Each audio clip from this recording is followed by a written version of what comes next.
Well, hello everyone. This is just an update to show that I am still alive. I mean, I'm still clinging to life, as it were. I've been feeling fairly crook for the last week. Uh,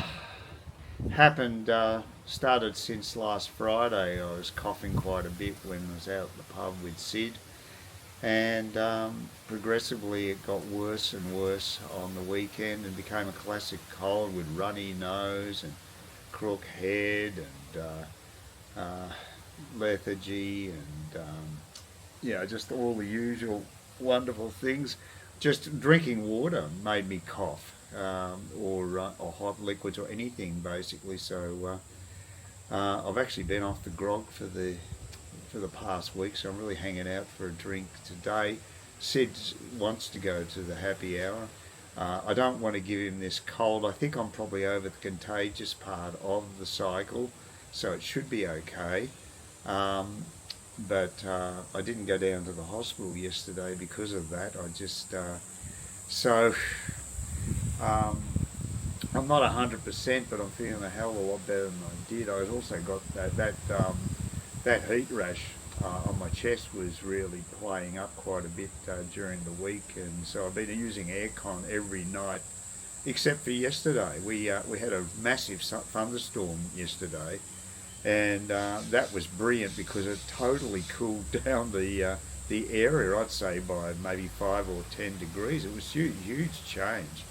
And last night was really pleasant. I didn't have to put the aircon on at all. It was really quite lovely compared to what I have to put up with. But I'm pretty run down.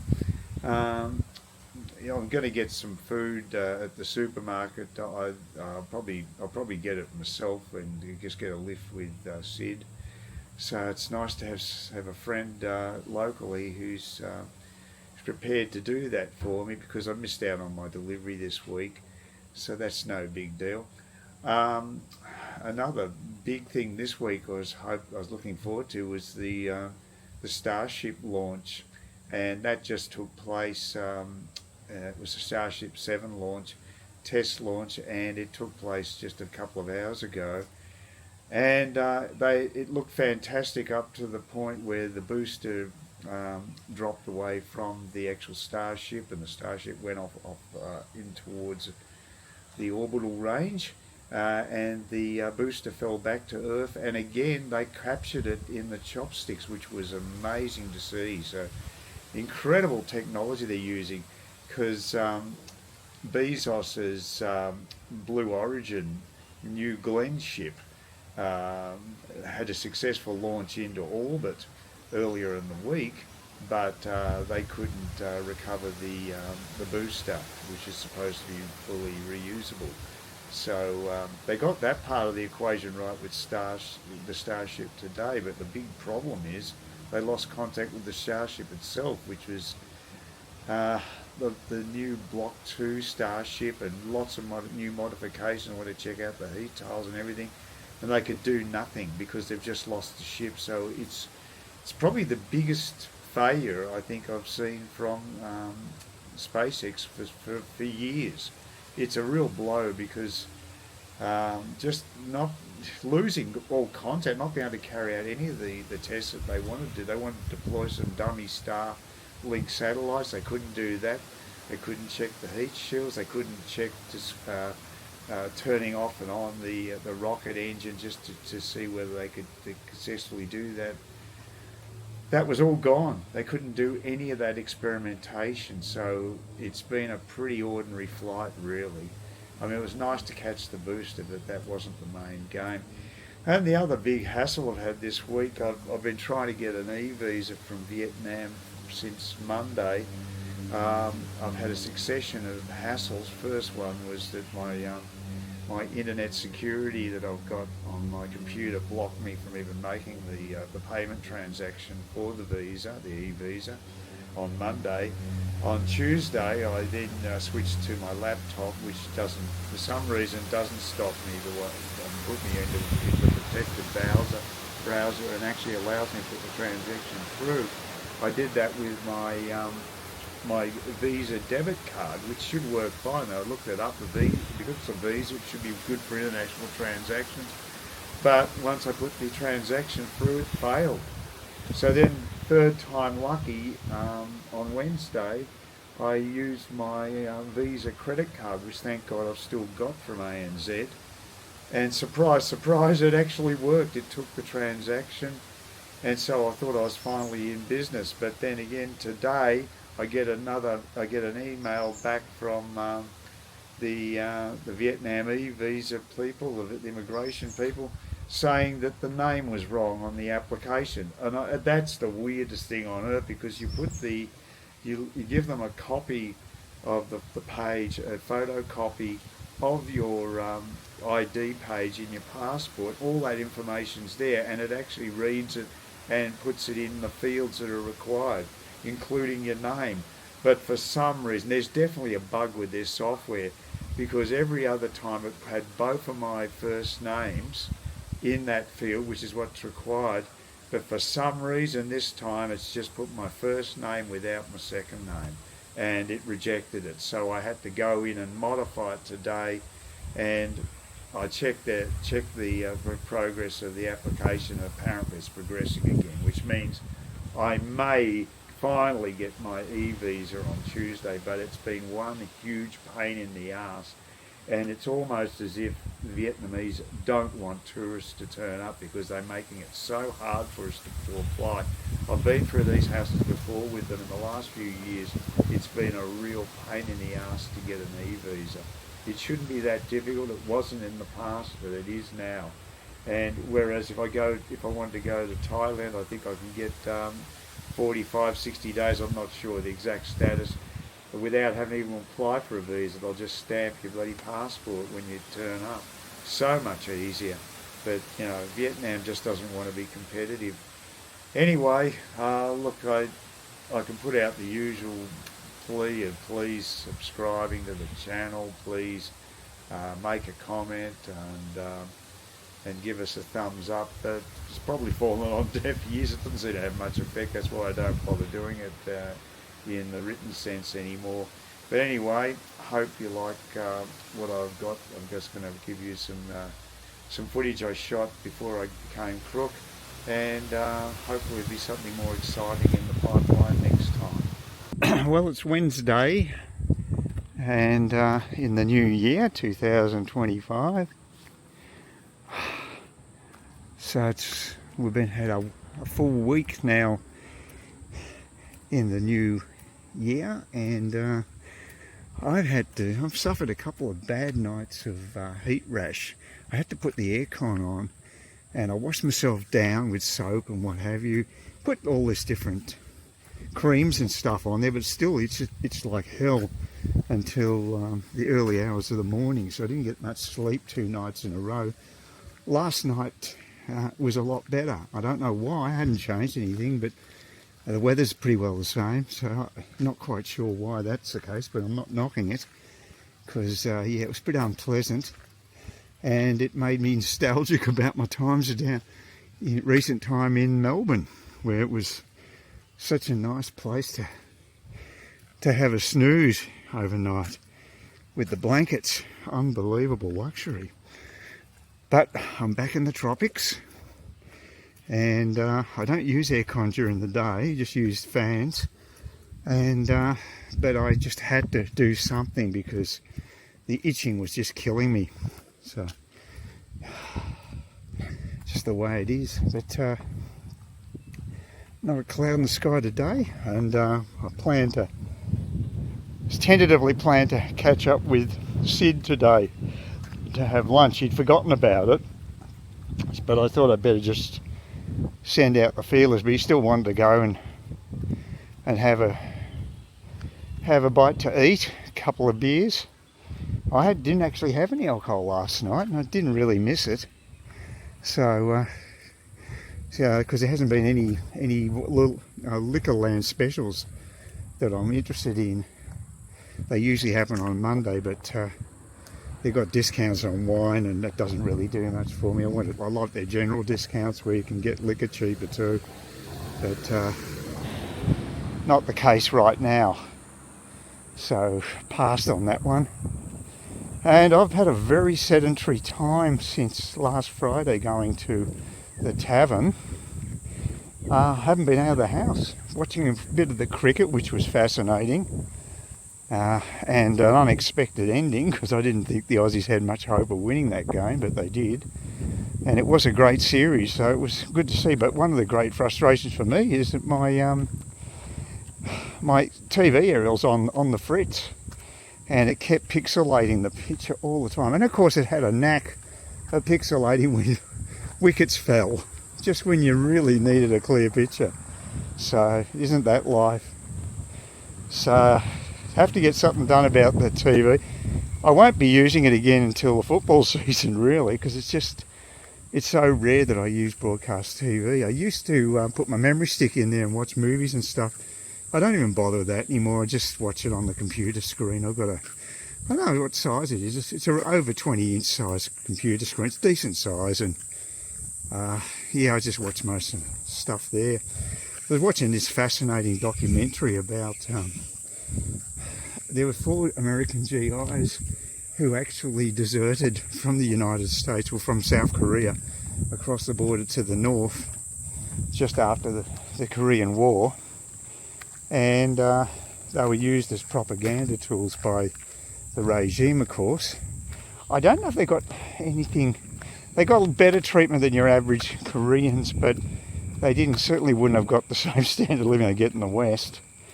But there was just one guy who sort of survived out of the 4 of them. Others died off. One went to Japan, then returned. I think he returned to North Korea. Oh no, maybe he didn't. No, I don't know. Anyway, his wife was abducted from Japan. It's bizarre what they do in North Korea. They abducted this woman, and he married her, one of these deserters. And I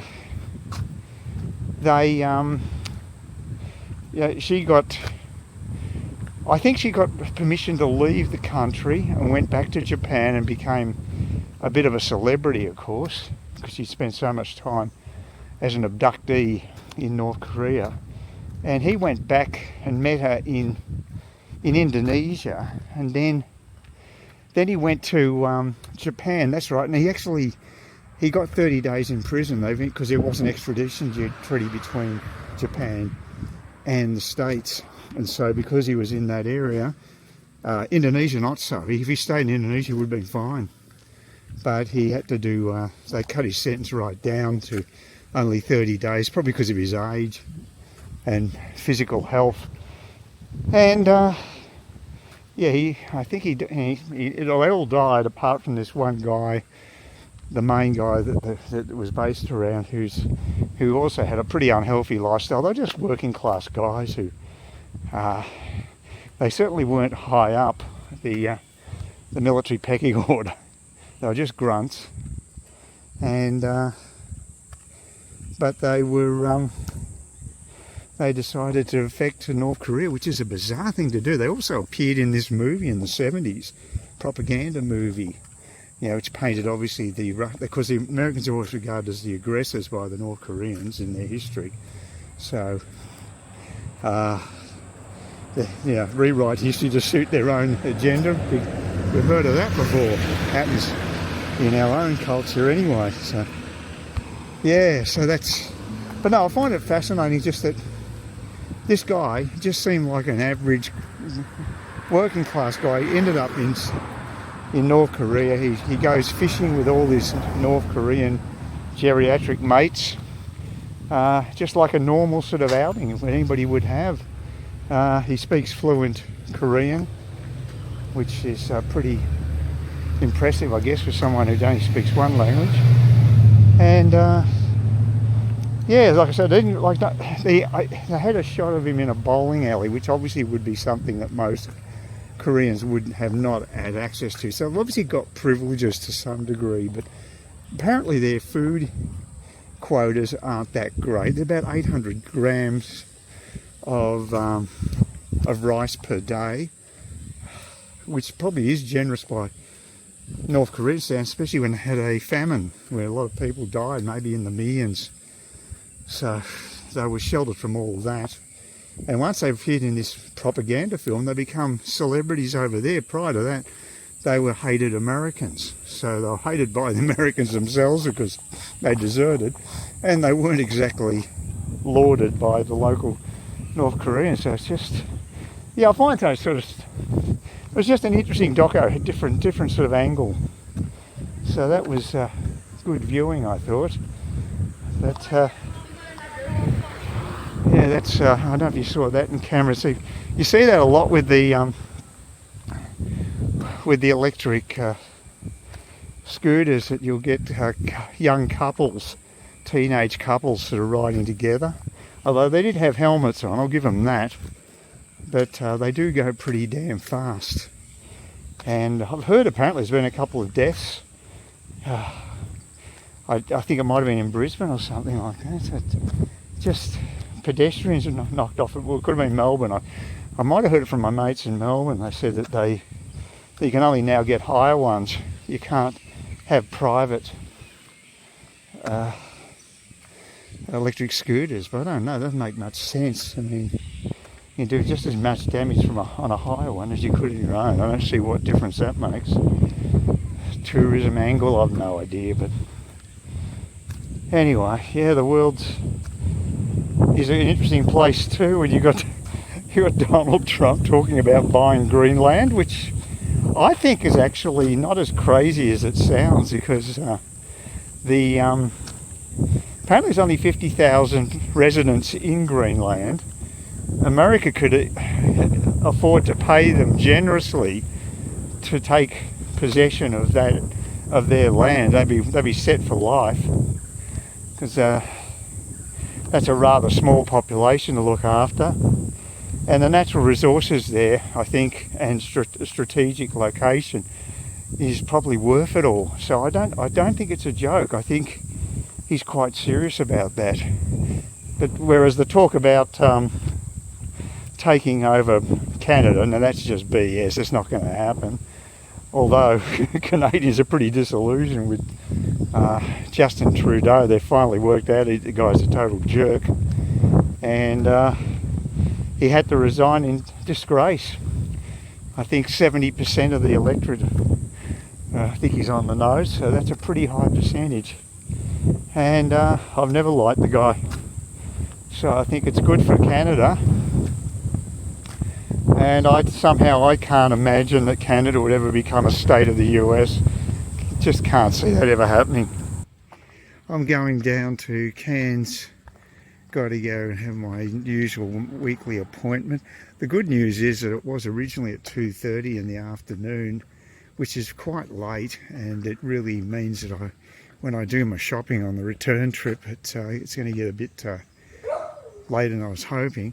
But now this one's 10. They moved it to 10:45, which is good of them.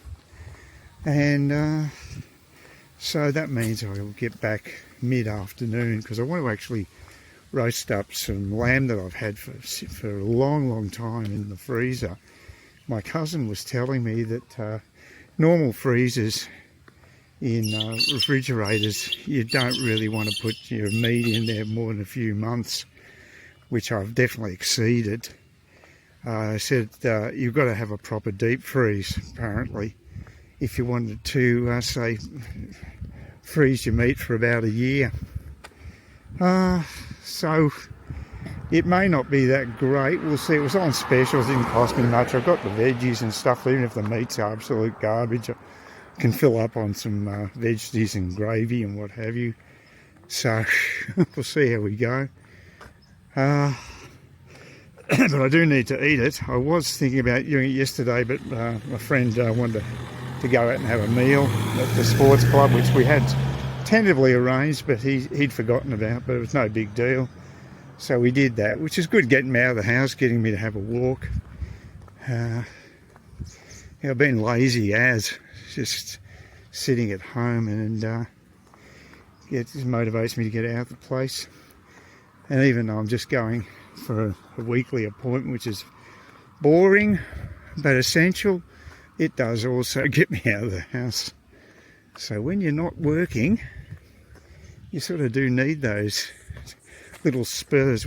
I'm probably going to go down to Yorkeys Knob on Friday, just tomorrow, and catch up again with Sid.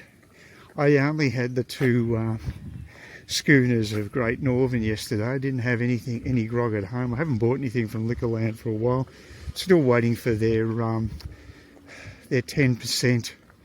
or 15% sale to come up on all items, and it hasn't happened yet. It might happen next Monday, but yeah, I might pick up a bottle of red, a cheap bottle of red, but I'll see how we go. I don't mind sort of cutting back on the grog a bit, but I'll have a couple of beers tomorrow at the at Yorkeys anyway. So, and my heat rash seems to be under control again, which is very strange. I haven't really done anything. I haven't applied any creams or anything like that. I did put the aircon on last night because I just felt a little uncomfortable when I went to sleep. But yeah, no problem with heat rash, thank God. That's good. And Sid also, he suffers from that as well. So I imagine there's quite a few people up here that have skin complaints, especially during summer. But it's okay at the moment. And over there's that woman who usually has all the lights, the Christmas lights, but didn't do it this year. Very interesting. I wonder if she'll resume next year, or she's just retired. In Trinity Park, in a bus stop, waiting for some repair guy to come and fix the bus, which won't happen because I've done this before. The same thing happened at Trinity Beach bus stop last, I don't know, 6 months or so ago. Had to just catch the next bus, so it's a pain in the backside. So I wish I hadn't changed that appointment time. Maybe it's just I'm cursed. I'm not going to get there until later, the way things are going. Well, if that's a maintenance guy, it could be council. I don't think it's anything to, nah, just be a council truck. Yeah, they take forever, the Kinetic maintenance guys to come out, so I just have to wait for the next bus. Oh boy. The joys of public transport. Well, this is becoming a total farce. Now we've actually moved several stops down the road, got out the replacement bus, and now have to catch another bus. It's just bizarre. I don't know what Kinetic's up to. Really, this is bizarre. So we've got a different bus. We take it for about 2 stops maybe. We get off and have to go on to another bus. I don't get it at all. It makes no sense to me. And here's maybe this bus will actually take me to the destination. Who knows? No guarantees with this knob. Well, that's icing on the cake. That other bus just went straight past it. Didn't even stop at the stop. And now there's another bus coming. What the hell is going on here? This is an absolute fiasco. Oh, they're stopping. Oh, amazing. Well, so ends a nightmare ride on Kinetic yet again. What a shocking bus service they are. Seriously. I finally got on the bus that actually went through to where I wanted to go, and then the driver starts he's hassling me about the fare. It's simple. It's $1 for a daily. They need to know? But no, they needed to know where I was going. I told them hospital, but said, oh, you're going to Smithfield or the city. I think, and what's the difference? It's the same fare. It takes you everywhere around Cairns. It couldn't be simpler, but no. So total stuff. And then on top of everything, the icing on the cake, on that bus there's a dickhead in the back, right in the rear of the bus with the boombox. Just made it such an unpleasant trip because it's super crowded because there's 2 buses on the one bus, 2 lots of fares. And then on top of it you had some dickhead playing their music in the rear. So I moved to the front of the bus as soon as I could. Just horrible. I think I'm only going to be about 5-10 minutes late, which is a miracle, but that's only because they made it a 10:45 appointment. But gee, can't rely on them. Simple was great in the old days, just to walk down there. Not now. Yeah, well, that was quite a bus ride. I've never seen people stow so much stuff onto the bus. They carried it on. It's unbelievable. It looked like they were moving the house. They had that much crap in the front of the bus. Luckily there was no great disturbance at the bus stop. There's a lot of people got on board. But at least I got the 110 straight here. Don't know if it's worth waiting for the 111. I wouldn't mind getting a drink at the local liquor land on my way home. It's a bit warm to walk, but yeah, I don't know when the bus is going to come. It doesn't seem to be giving any decent indication at all. So look, I think I'll walk it, make it easier, and just pace myself. It doesn't feel that bad actually. It's not too bad outside, but I'll get a bit of shade over there too. But I don't want to be waiting around for that bus. If I'm lucky, it will turn up and when I get my shopping done, I'll be waiting at the terminus so I can get myself a lift back. But I'm not holding my breath on that one. See how it goes. I need the exercise anyway. It was the first walk I've had for almost a week yesterday, so it doesn't feel too bad in the shade. It's always the sun that's the killer. I thought there's a cloud bank coming over, but it doesn't appear to be here, so just going to tough it out. So it's a nice enough day. It's just it's a bit warm and it's always humid. Well, it's a very quiet Friday around here, quite a warm day. It's been defined again as extreme weather up here in the north, encompassing both Cairns and Townsville and quite a ways inland as well. So although it doesn't feel really any hotter than it has the last week or so, there's a bit of a breeze, which is nice. So if you'd ask me anecdotally, I'd say it's still much better than it was in December. But you know, scientifically they're defining it as extreme weather, which I would presume means high humidity, but doesn't feel that high to me. I'm heading off to Yorkeys Knob today. We're going to go there for a change. I haven't been to Yorkeys for years because it's quite isolated. There's no public transport there. You have to have your own car.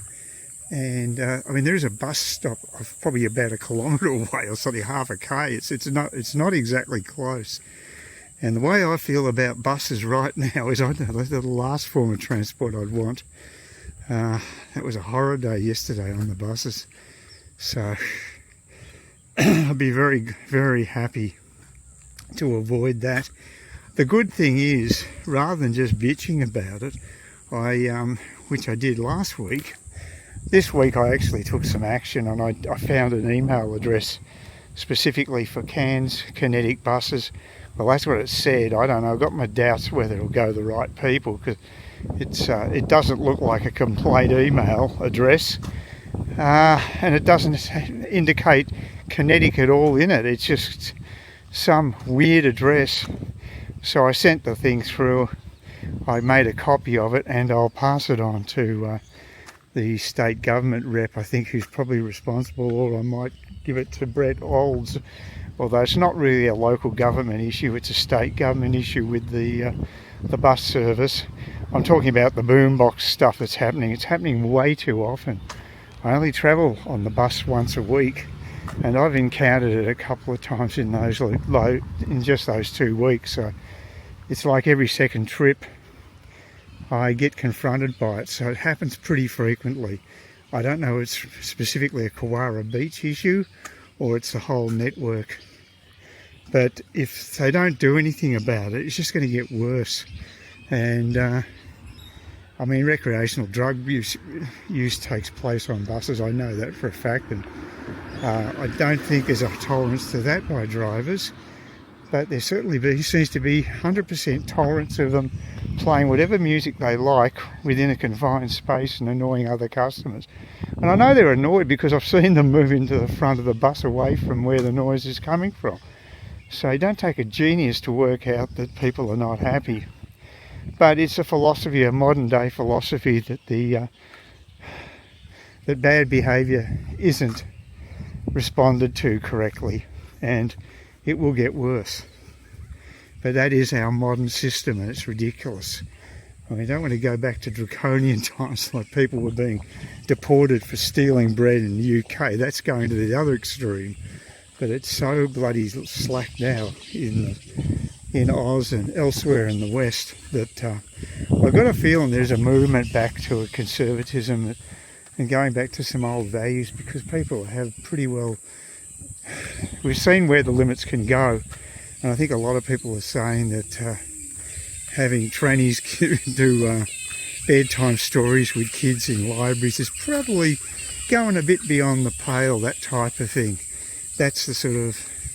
I'm a libertarian, so I do believe that people should be allowed to do what they want, but you also need to protect certain members of society, and you've got kids that are particularly vulnerable. And it's worse even when they have to do transitioning surgery that can't be reversed. That's just monstrous. It's sort of Mengele type stuff, in my opinion. So yeah, I think we've lost the plot in a few ways, I think. And like I said, I don't want to go back to ultra-conservatism. I don't want to see the Spanish Inquisition reintroduced. I don't want any of that stuff. And I'm not religious for a start. I'm actually agnostic. So, but there are certain societal values that have to be followed, and rules. So, but if you don't act like a maniac, you can let your hair down and be an individual. And I think that's important. We want to be like China, where they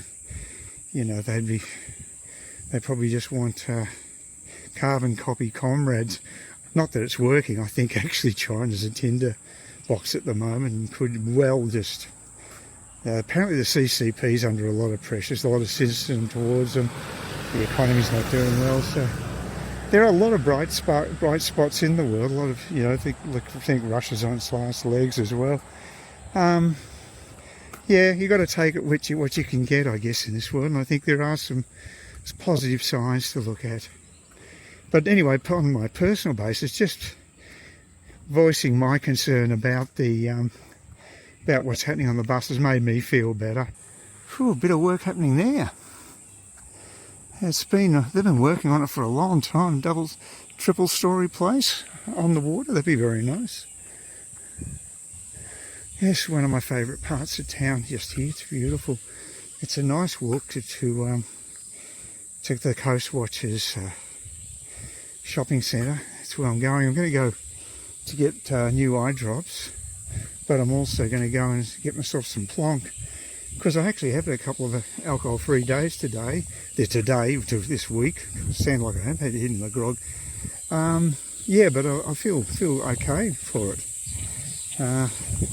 You can get into a bit too much of a routine. I wasn't having an excessive amount of booze, but if you have it on a daily basis, it gets to be a bit of a boring routine. So it's nice to break the routine. And when you do have a drink, you appreciate it more. I'll have a couple of beers at Yorkeys, but I might have get some red and have that when I get back as well. Have a glass or two, see how I feel. I had roast lamb last night, and boy, that was nice. I haven't had lamb for ages, but it was on special at Woolies back, I think, in September last year, and I put it in the freezer. Just a leg of lamb, about 1.5 kilos, quite small, but perfect for me. And yeah, it was beautiful. The only downside was that I bought I bought mint gel to go with it, and I couldn't get the top off. I think it was Seven's mint gel, or it was Coles. No, it might have been the Coles brand actually. But the top was so tightly sealed, I just could not jam it loose. I've had the same thing with the green power, or what do you call it? olives, the pipless olives that they sell. Also the generic brand. Half the time the lid on those things is so tight, it's really hard to get off. Usually I can get those ones off after a few tries, but it's annoying when you've actually made the meal and you can't use the contents of it. So, very poor design that. But in spite of not having the mint sauce, I immersed it in a gravy, which is a Maggie's gravy that my cousin recommended. She gave me a sachet of it, and yeah, it was very nice. The only thing is, it's not as good as what my mum made. She had a knack with roast spuds. I didn't roast them enough, that was the first thing. And the second thing that she did was she immersed them in the actual gravy. They were basically swimming in the gravy in a electric fire pan. So the spuds actually absorbed some of the gravy on their surface, and made them very tasty. But they had to be really well done, quite crispy, and they're even better then because the flavour's even greater. Yeah, they were magic. But they didn't work with chicken. It was only with things like beef and lamb. Beef was the best. So yeah, I never really got the exact recipe off her, but I sort of saw how she made it, and I think the electric fry pan had a lot to do with it, but I don't have one of those. I just tried actually just pouring the gravy mix I made, which is really simple to make. Just basically putting the powdered mix in a cup, and then pouring boiling water over it and just stirring and letting it set, and that's it. And yeah, it seemed to do a pretty good job. But yeah, it was nice, but it didn't have enough time in the convection oven. Would have needed to have left it in for maybe a quarter of an hour or so, just to get so that the gravy would bubble a bit and be absorbed by the spuds. But again, the spuds weren't probably cooked enough. I put them in for 70 minutes, though. It was quite a long time to be fried up. But yeah, I don't know why they took so long. I might have to get myself I've got an air fryer I haven't used yet. Now maybe that will. They're supposed to be pretty good with potatoes, so that might be the answer. This doesn't seem to be that hot today. It was a lot hotter when I actually went to the sports club the other day. I felt that was really hot, but today's not too bad. Well, I'm just waiting out the front of the Coast Watchers shopping centre. Got my all my shopping done, pretty fast actually. Got the prescription for the eye drops, and I got myself a couple of bottles of red wines, Cab Sav.